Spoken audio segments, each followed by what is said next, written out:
Good morning everyone. आज हम करेंगे क्लास 7th का चैप्टर 3 डेटा हैंडलिंग। फर्स्ट में है रिप्रेजेंटेटिव वैल्यूज़। कुछ वैल्यूज जो इसको रिप्रेजेंट करती है टर्म्स के बारे में पढ़ेंगे। You might be aware of the term average and would have come across statements involving the term average in your day to day life. हम अपने डेली लाइफ में एवरेज वर्ड का यूज़ करते हैं, सभी को पता है एवरेज का। जैसे कुछ examples, Isha spends on an average of about 5 hours daily for her studies. Isha जो है दिन का कम से कम ऑन एन एवरेज बता रहा है कि 5 आवर्स डेली वो पढ़ती है।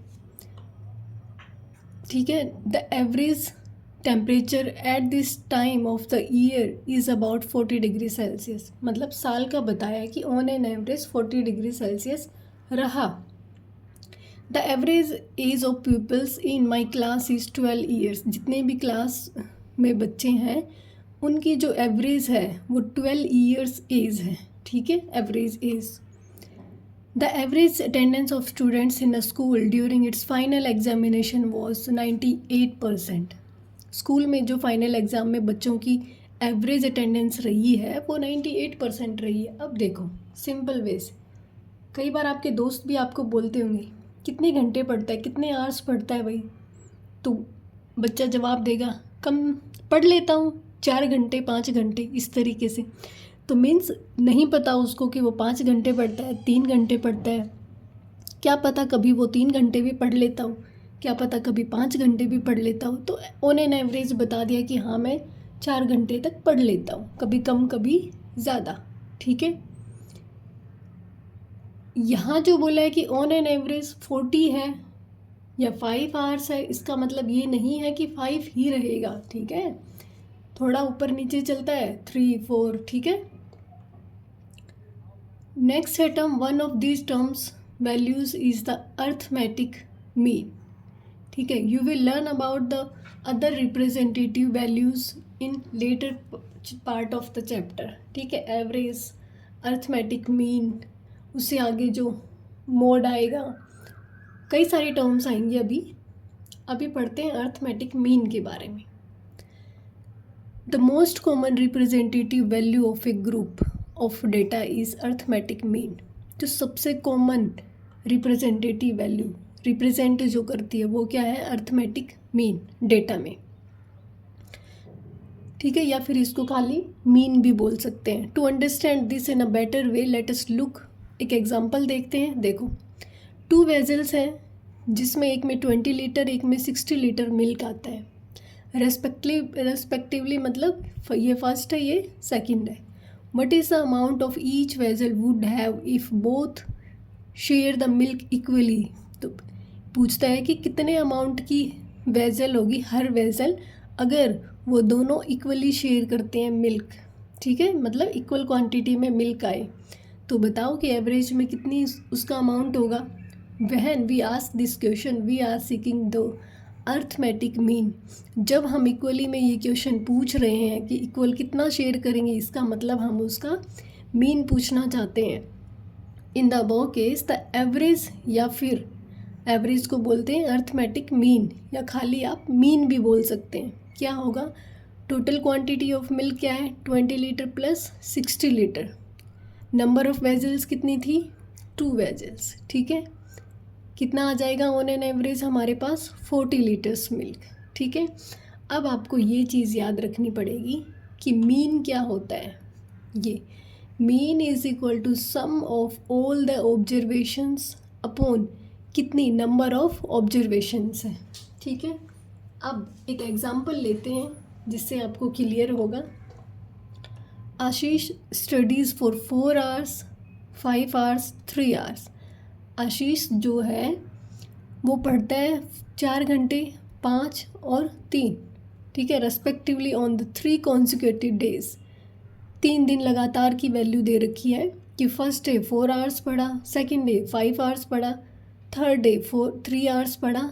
How many hours does he study daily on an average. तो बताओ ऑन एन एवरेज वो डेली कितने घंटे उसने पढ़ाई की, ऑन एन एवरेज मीन में निकालना है। अभी हमने पढ़ा मीन का formula, sum of all the observations, कितनी ऑब्जर्वेशंस है हमारे पास, 1 2 3, sum of all the observations upon क्या, नंबर ऑफ ऑब्जर्वेशंस कितनी है, 1 2 3, डिवाइड कर देंगे, 5 + 4 9, 9 + 3 कितना, 12/3, डिवाइड करेंगे तो हमारे पास आएगा 4 आवर्स पर डे, ठीक है।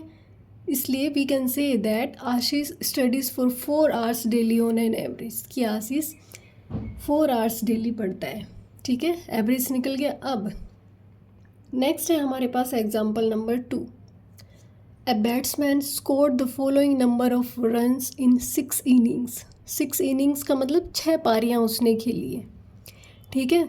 उसका स्कोर कितना है, 36 35 50 46 60 55। अब हमें यहाँ मीन निकालना है, मीन का same formula, sum of all the observations means जितने भी रन उसने बनाए हैं ये, उन सभी का सम कितना आया, 282। To find the mean we find the sum of all the observations divide by the number of observation, ये फॉर्मूला है जो कि याद रखना है हमें। Sum of all the observations कितना आया हमारे पास, 282। अब नंबर ऑफ ऑब्जर्वेशंस कितनी, 6, जब हम इसको डिवाइड करेंगे तो हमारे पास आ जाएगा 47। ऑन एन एवरेज मीन कितना आया हमारे पास, 47। वे डज द अर्थमेटिक मीन लाई, आगे पढ़ेंगे कि अर्थमेटिक मीन कहाँ पे लाई करता है, ठीक है, बीच में करता है या बड़ा है सबसे या सबसे छोटा है, इस तरीके से। ट्राई दिस का क्वेश्चन देखो अब, how would you find the average of your study hours for the week, whole week, करना तो आपको ही है ये, मुझे तो पता नहीं आप कितने वीक, एक दिन में कितना पढ़ते हो, कंप्लीट वीक का निकालना है। सपोज करो 7 डेज होते हैं, ये लगाओ आप संडे, मंडे, ट्यूसडे, शॉर्ट में लिख रही हूँ मैं, Wednesday, Thursday, Friday and Saturday, ठीक है। सपोज करो आपने संडे के दिन पढ़ा 5 आवर्स, ठीक है, मंडे को आपने पढ़ा 3 आवर्स, उसके बाद ट्यूसडे को आपने किया 4 आवर्स, फिर आपने वेडनेसडे को कर दिया ओनली 2 आवर्स, ठीक है, फिर आपने किया 3 आवर्स, फिर आपने पढ़ा 5 आवर्स, उसके बाद में 4 आवर्स। अब एस का मीन्स आवर्स हो गया यहाँ पे, ठीक है, शॉर्ट फॉर्म लिखा है मैंने। अब आपको निकालना है एवरेज, एवरेज के लिए वही formula, sum of all the observations कितनी है, 5 + 3 + 4 + 2 + 3 + 5 + 4, ठीक है। Sum of all the observations करनी है, 5 3 8, 8 + 4 12, 13 14, 14 + 3 17, 17 में 5 जोड़ेंगे 22, 22 में 4 ऐड किया 26, ठीक है। नंबर ऑफ ऑब्जर्वेशंस कितनी है, नीचे लिखेंगे यहाँ नंबर ऑफ ऑब्जर्वेशंस, फॉर्मूला आपको हर क्वेश्चन में लिखना है, ठीक है। नंबर ऑफ ऑब्जर्वेशंस कितनी आई, 7, 1 2 3 4 5, क्योंकि वीक में 7 डेज होते हैं, होल वीक की बात की है, 7 आ गया, ठीक है। अब कहीं कुछ गलती तो नहीं हुई है, ओके, ठीक है। थोड़े आवर्स हमने इस तरीके से ले लिए, सपोज करो यहाँ पे मैंने 6 आवर्स कर दिया, ठीक है। जब आप ऐड करेंगे, क्योंकि वो पॉइंट्स में आएगा इसलिए मैं आपको अभी पॉइंट करवाना नहीं चाहती, 28, तो एवरेज निकालेंगे, सम ऑफ ऑल द ऑब्जर्वेशंस कितनी, 28, नंबर ऑफ ऑब्जर्वेशंस 7, जब डिवाइड करेंगे तो आपके पास आएगा 4 आवर्स, ऑन एन एवरेज कितना आया, 4 आवर्स, ठीक है। आप जितना पढ़ते हैं उसके हिसाब से करें, कुछ इस तरीके से लें कि आपका डेसिमल में ना आए, ठीक है। डेसिमल में आए तो कोई दिक्कत वाली बात नहीं है, लेकिन कुछ इस तरीके से ले लें आप, वो डेसिमल में भी करेंगे। नेक्स्ट है थिंक, डिस्कस एंड राइट। सोचना है, डिस्कस करना है, लिखना है। Consider the data in the above examples and think of the following. जो ऊपर जो एग्जाम्पल्स दिए गए हैं उसका डेटा कंसिडर करना है और सोचना है इन चीज़ों के बारे में। Is the mean bigger than each of the observations. क्या जो मीन है वो हर ऑब्जर्वेशन से बड़ा है? अब यहाँ देखो, हमने जो क्वेश्चन किया मीन कितना आया 4 आवर्स। क्या 4 आवर्स इन सभी ऑब्जर्वेशन से बड़ा है? नहीं। 4 आवर्स के बाद ये तो 5 भी है, यहाँ भी 5 है, यहाँ तो 6 भी है। तो आंसर लिखेंगे no. Is it smaller than each observation. क्या ये सबसे छोटा है? नहीं, छोटा तो नहीं है। बिगर किससे है? ये 3 से है, 2 से है, 3 से है। और स्मॉलर किससे है? 5, 6 एंड 5 से। तो आंसर आएगा no. Discuss with your friends, frame one example of this type and answer the same questions. Example हमने कर लिया होल वीक का, ठीक है। आप कोई और एग्जाम्पल भी ले सकते हैं। अब देखते हैं next. You will find that mean lies between greatest and the smallest observations. अब हमने जो क्वेश्चन किया उसके हिसाब से हमें मिला कि जो मीन है वो ग्रेटेस्ट और स्मॉलेस्ट इन दोनों के बीच में लाई करता है। कहीं 2 से बड़ा है, 6 से छोटा है। 4 2 से बड़ा और 6 से छोटा है। इसका मतलब the mean of 2 numbers will always line between the 2 numbers. इसका मतलब जो मीन है वो इन दोनों नंबर्स के बीच में लाई करेगा। जो दे रखा है उसमें सबसे बड़ी टर्म जो होगी और सबसे छोटी, इन दोनों के बीच में लाई करेगा, ठीक है। जैसे एग्जाम्पल में बताया कि एक टर्म है 5, एक है 11।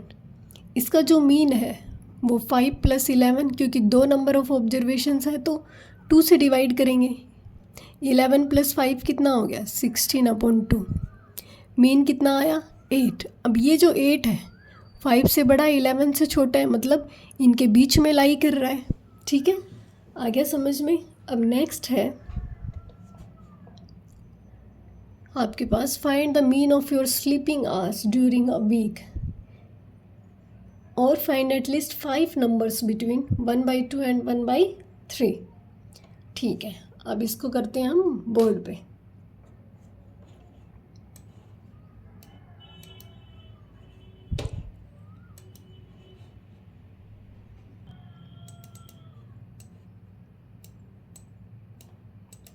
ये है आपका ट्राई दीज का क्वेश्चन। फर्स्ट क्वेश्चन जो कि आपको ही सोल्व करना तो आपको ही है, लेकिन मैं भी करवा देती हूँ यहाँ पे। First, find the mean of your sleeping hours during a week. एक वीक में आप कितने आवर्स सोते हैं उसका मीन निकालना है। देखिए, मान लो संडे को आप लोग सबसे कम सोते हो। सॉरी, संडे को दिन में भी सो सकते हैं, ठीक है। सपोज करो आप सोए संडे को 7 आवर्स, रात भी तो काउंट होगी ना। मंडे को आप सोए 8 आवर्स, कुछ भी लिख सकते हैं आप। सोते हैं, आपको अपने हिसाब से लिखना है। ट्यूसडे को आपने लिखा 6 आवर्स। वेंसडे फिर से 7 आवर्स लिख देते हैं। Thursday 8 hours. Friday 5 hours. Saturday कितना लिखेंगे? 6 आवर्स, ठीक है। अब मीन निकालना है। मीन क्या होता है? Sum of all the observations, sum of all the observations upon number of observations। ये मैं आपको 1-2 क्वेश्चंस में ही करवाऊँगी, आपको हर क्वेश्चन में लिखना होगा, ठीक है, ताकि आपको फॉर्मूला याद हो जाए। Sum of all the observation 7 + 8 + 6 + 7 + 8 + 5 + 6। Number of observations कितनी? 7। ऐड करेंगे कितना आएगा? ये हमारे पास आएगा 47। तो इनमें से हम 2 नंबर और इंक्रीज़ कर लेते हैं। सैटरडे को मान लो आप सोए 8 घंटे, ठीक है। ऐड करने पे हमारे पास आएगा 49/7, ठीक है। 7 7 जा 49 मीन्स कितना आया, मीन कितना आया 7 आवर्स, ठीक है। ये फर्स्ट क्वेश्चन आपका। अब नेक्स्ट है find at least 5 numbers between 1/2 and 1/3। 1/2 और 1/3 के बीच में आपको कम से कम कितने नंबर्स निकालने हैं, 5 नंबर्स निकालने हैं। अब देखो 2 में 1/2 है एंड 1/3 है। सबसे पहले तो हम इसका डिनोमिनेटर सेम करेंगे, एलसीएम लेंगे, कितना आएगा 6, 2 3 जा 6 प्लस 3 2 जा 6, कितना आएगा 5/6, 6 आया हमारे पास, ठीक है। ऐसे करने की ज़रूरत नहीं थी, हमें खाली एलसीएम देखना था, ठीक है। एलसीएम कितना हमारे पास 6 आना चाहिए 6, लेकिन है नहीं हमारे पास 6, ठीक है। अब हमें ये कुछ इस तरीके से लिखना है, ये हमने करके देख लिया कि एलसीएम हमारे पास इतना आना चाहिए, लेकिन जो टर्म्स है हमारे पास वो किसके बीच में लाई करनी चाहिए, 1/2 एंड 1/3 में। अब इसको हम किस तरीके से करेंगे, यहाँ पे 1/2 ये ले लिया, 1/3, 6 एलसीएम आना है, कितने से यहाँ मल्टीप्लाई करवाऊँ कि 6 आए, जितने से नीचे मल्टीप्लाई करूँगी उतने से ही ऊपर करवानी पड़ेगी, ठीक है। यहाँ एलसीएम को 6 बनाने के लिए कितने से मल्टीप्लाई करूँ, 2 से, तो ऊपर भी यहाँ 2 से ही मल्टीप्लाई करना पड़ेगा। कितना आएगा 3/6, ये कितना आया 2/6। क्या 3/6 और 2/6 के बीच में कोई नंबर लाई करता है, 2 के बाद तो डायरेक्ट 3 आ जाता है, कोई नंबर लाई नहीं करता। अब कुछ ऐसे नंबर से मल्टीप्लाई करेंगे जिसमें जो डिनोमिनेटर है वो सेम रहे। फॉर एग्ज़ाम्पल जैसे 2/6 है और ये है हमारे पास 3/6। अब इसको मैं 6 से मल्टीप्लाई कर दूं तो ऊपर भी 6 से मल्टीप्लाई करना पड़ेगा। अब डिनोमिनेटर सेम रखना है, नीचे भी 6 है तो यहाँ पे भी 6 होना चाहिए, क्योंकि दोनों में डिनोमिनेटर सेम होना चाहिए। नीचे 6 से मल्टीप्लाई किया, ऊपर भी 6 से मल्टीप्लाई करेंगे। जब इनको मल्टीप्लाई करेंगे तो 6 2 ज़ा 12 अपॉन में 36, 6 3 ज़ा 18/36। क्या कोई नंबर लाई करता है इनके बीच में, यस। 12 के बाद कितना आता है, जैसे 12/36 बीच में पूछा है, नंबर्स बिटवीन, इसके बाद क्या आएगा 13/36, फिर आएगा 14/36, 15/36, 16/36, फिर 17/36, फिर 18/36। ये देखो इन दोनों के बीच में 5 नंबर लाई करने चाहिए, 1 2 3 4 5, 13 14 15 16 17 और 18/36 ये आ गया हमारे पास, ठीक है। तो जब नंबर्स बीच में निकलवाने होंगे तो हमें देखना होगा कि हमारे पास डिनोमिनेटर सेम है या नहीं है, ठीक है। अगर डिनोमिनेटर सेम करने के बाद भी बीच में डिजिट्स नहीं आ रही हैं, इसका मतलब उसको फिर से और किसी नंबर से मल्टीप्लाई करवाना पड़ेगा, ठीक है। समझ आ गया। नेक्स्ट जो टॉपिक है हमारे पास वो है रेंज। रेंज का क्या मतलब होता है, the difference between the highest and the lowest observations gives an idea of the spread of the observations. Simple सी बात है, रेंज का क्या फॉर्मूला होता है कि जो हाईएस्ट ऑब्जर्वेशन है, ठीक है, उसमें से जब हम लोएस्ट ऑब्जर्वेशन को माइनस करेंगे तो हमारे पास क्या आएगी, रेंज आएगी। सिर्फ इतना सा याद रखना है आपको। अब एग्जाम्पल देखो, the ages in years of 10 teachers of a school are. अब देखो एक स्कूल है जिसमें 10 टीचर हैं, उनकी जो एज है वो लिखी गई है। What is the age of the oldest teacher and the youngest teacher. सबसे पहले हम इसको अरेंज कर लेंगे किसमें, असेंडिंग ऑर्डर। असेंडिंग ऑर्डर मतलब इंक्रीजिंग ऑर्डर में, बढ़ते हुए क्रम में। सबसे पहले सबसे छोटा लिखेंगे, फिर उससे बड़ा, इस तरीके से लिखेंगे। ठीक है, अरेंज कर लिया। अब फर्स्ट क्वेश्चन का answer, what is the age of the oldest teacher and that of the youngest teacher. सबसे ओल्डेस्ट टीचर कौन है, 54 जिसकी एज है। Age of oldest teacher is कितनी, 54। Age of the youngest teacher is कितनी, 23।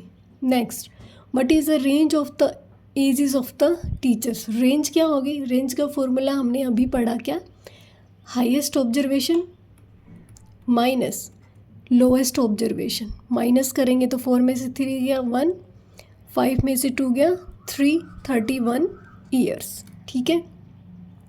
Last, what is the mean age of these teachers. Mean का formula क्या होता है, sum of all the observations, इन सभी का sum upon number of observations कितनी, 10। Sum of all the observations करेंगे तो क्या आएगा हमारे पास, 23, 26, इन सबको ऐड करेंगे तो आएगा 350। 350 को नंबर ऑफ ऑब्जर्वेशन से डिवाइड कर देना है, तो क्या है 10। जब आप डिवाइड करेंगे तो आपके पास आएगा 35 ईयर्स। ठीक है, आज इतना ही करेंगे एग्जाम्पल्स तक, कल हमारी एक्सरसाइज कंप्लीट हो जाएगी। ठीक है, थैंक यू सो मच।